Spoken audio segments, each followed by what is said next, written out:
നമുക്ക് ഈ ബേബി വൈപ്സും കൊണ്ട് ഈ കാണുന്ന മോൾഡ് നമുക്ക് ക്ലീൻ ചെയ്യാൻ പറ്റും. അപ്പോൾ അതിങ്ങനെ ക്ലീൻ ചെയ്ത് ഞാൻ കുറേ ഭാഗങ്ങളൊക്കെ ക്ലീൻ ചെയ്തു. അപ്പോൾ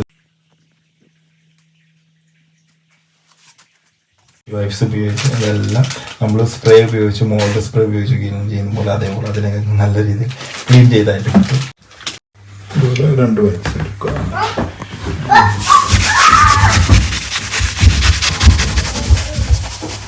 ഇങ്ങനെ ഇതിവിടെ ഇതേപോലെ ഇത് വരുമ്പോൾ വായ്പ വരുമ്പോൾ അത് മറിച്ചിട്ടിട്ട് വീണ്ടും